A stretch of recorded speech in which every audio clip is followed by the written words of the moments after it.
Joining us on the Houston Automotive Group hotline from D1 Baseball, it's Aaron Fitt. I did not know this about you, Fitt. I did not realize you were a quote-unquote fake Boston fan. Is this true? I'm a Bucks fan, guys. I don't know what he's talking about. Lifelong Bucks fan. You know, Vinny Testaverde was my guy growing up. Got that creamsicle. Yeah, listen. I'm very excited about the Gabbert era. So that's where I stand. Fair enough. How excited are you to write about RPI coming out of a selection committee? I feel like, and Aaron is going to explain this to like I'm 5 years old, because I do feel that the selection committee and the job that they have to fill out an NCAA baseball tournament is way more difficult than what the basketball folks have to do in terms of schedule and what metrics they use, who gets to host, and everything else. But I could tell on your website right out of the gate, most of the controversy or most of the discussion was about the use of RPI. So what is going on here? Why are they using a metric that most people have moved on from in the modern era? Yeah, and that's exactly the point. Is of what I wrote yesterday is, it's the reason this is a topic now, because it's a topic every year. Nobody, the RPI has been unpopular for decades, right? But we have an actual committee chairman who has said it publicly, like, hey, the system doesn't really work that well. It favors teams that are geographically based in the Southeast, and it encourages teams to cancel games down the stretch, because you're better off not playing Northwest Louisiana State on a Tuesday than you are beating them.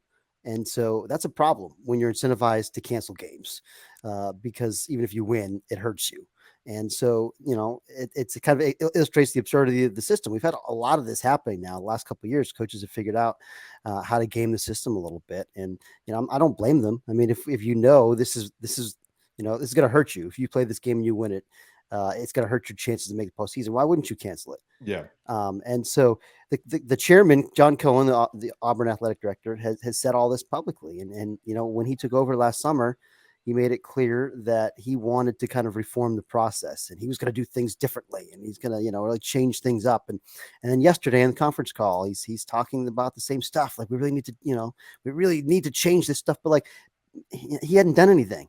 And that's my problem. He hasn't done anything, and his term ends in August, and he's going to pass the baton and say, all right, well, hope the next guy does something. We really need to look at this. But like, how about we actually get some bright minds in the room, some people who know something about math and actually do something? I mean, have we done that? Have we bothered to actually get a group together to study this stuff and come up with a better system? That's all I'm asking. I don't know the answer. I'm not a math guy. It's too much. That's too much.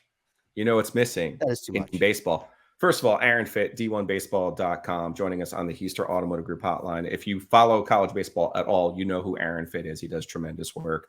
I saw so much on my Twitter feed of D1 Baseball. And even when I saw Elliot Avent the day after I got fired, he's like, well, he goes, Fitt has us in. I go, Fitt had you in last year, man. Would you stop listening to Fitt? And lo and behold, look at you getting things right on Selection Monday. I'm very happy for you. But you know what's missing? You need to be the Ken Pom of baseball, of college baseball. Yeah. You need to be the A. Nolan. We need a Fitz magic metric. That's what we need. Well, I problem is I don't know anything about math, so that is a problem. I'm not saying I'm the solution. I'm just saying there has to be a better solution. There has to be a solution. Well, why isn't there a baseball Ken Pom? Why haven't the metrics on baseball improved? I mean, there's stuff out there. There's something called the ISR that this website called boydsworld.com came up with years ago that I think does a better job. There's something called ELO that Warren Nolan came up with. Again, not a math guy. Don't know if those things are good or not. I know what we have right now. I know how the RPI works, and it's that doesn't work. And so, hopefully we can give us something better.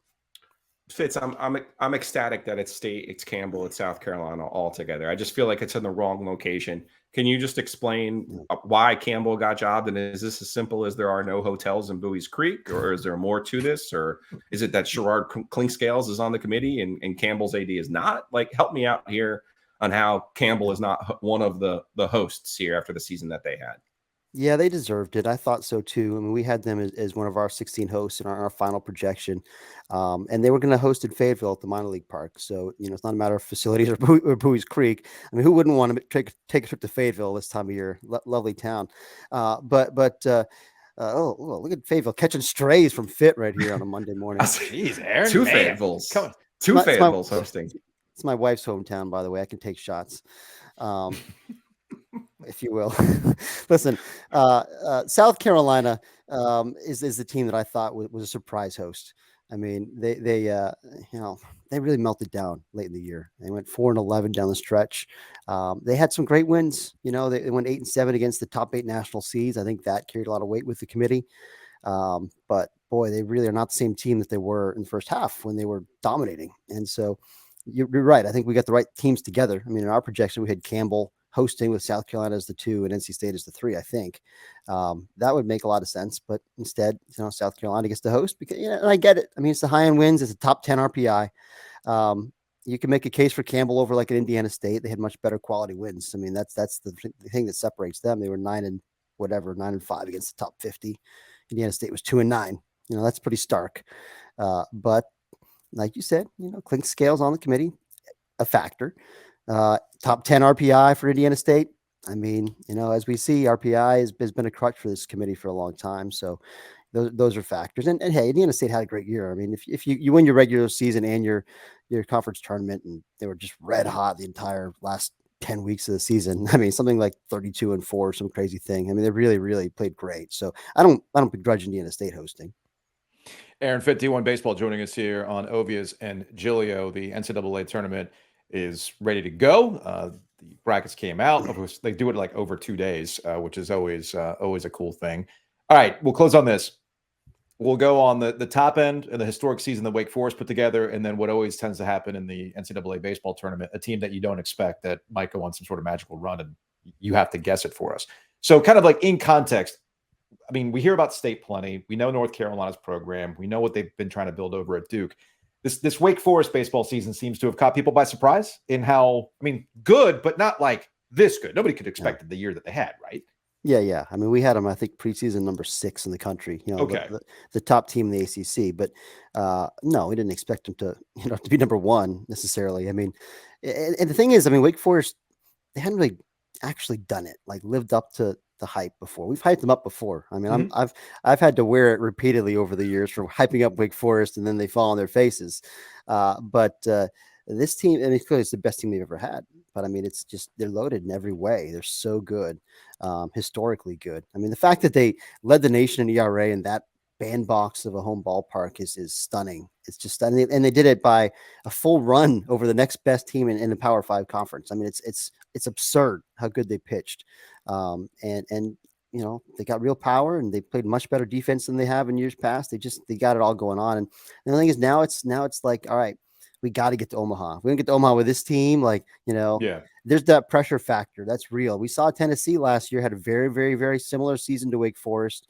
I mean, if you break those two teams down side by side, it's eerie how similar they are, how dominant they were in every way. Tennessee didn't get to Omaha. They lost in a home super regional. So I do think there's a little bit of extra weight when you've had such a great season, and especially with your program, that it's not like you're a regular Omaha team. Like this just kind of feels like your shot, It's like you got to make good on it, man. So we'll see how they handle that pressure. And we're going to have another like last team in getting to Omaha type situation again. We're calling that. Could have. I mean, listen, NC State, they weren't the last team in. They weren't even on the last 4, actually, which is weird, by the way, because I actually thought their resume last year was stronger than their resume this year. But they had a higher RPI this year, which again shows you that's all the community really cares about. But NC State's dangerous. I'm just saying, like, that offense is real, man. It's a really, really deep position player group. If they just pitch enough, and you've seen it at times this year, like that's a team that could be like, not the last team in, but one of the last few that could really make a run. I could see it.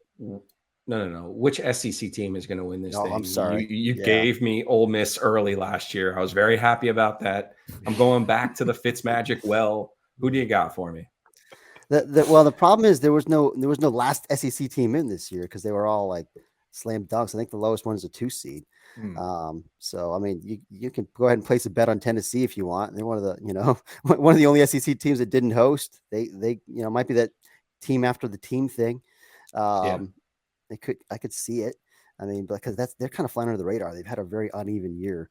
I don't know. I mean, I don't know that I'm going to pick. I'm probably not going to pick them to win the regional, but I've been burned by Clemson so many times over the years. No, Like it's not hosting Clemson. again. Get out of here. It's I'm an just saying, like SEC that's team. where I'm just saying that's where Tennessee went. Stop. Like, will Tennessee win that regional at Clemson? Is what I'm saying. I don't. I mean, they could. If I can get that at But- plus money, I will take it. Yes. Yeah, sure. I mean, Clemson's won 16 in a row, and I think they're I like get I it. was skeptical. That's cool. Well, I was skeptical. That's cool. I We feel have like this is- decades of data that says this is not the ACC's tournament. Decades. I mean, like, don't we? Isn't there a coach that already knows what's going to happen in the baseball tournament anyway? I mean, that's the other baseball scandal that's been going on, right? I mean, we got like who's going to be the team that gets in trouble, since that's been the MO this season in baseball. Careful now. Yeah, Careful. Easy. Aaron Fitt, D1 Baseball. Hey man, we appreciate the time and thank you for explaining. I pop online, I see everybody pissed off at the bracket. I'm thinking, okay, everybody's always mad at the bracket. Well, baseball felt a little bit differently. Now it makes a lot of sense. Appreciate it, man. Hey, thanks for winding me up early on a Monday. Let's go. Monday? It's better Tuesday than morning. It's Tuesday. You don't even know morning. what day it is. It's Let's fine. go. Appreciate it, man. Okay, Take it see ya. easy.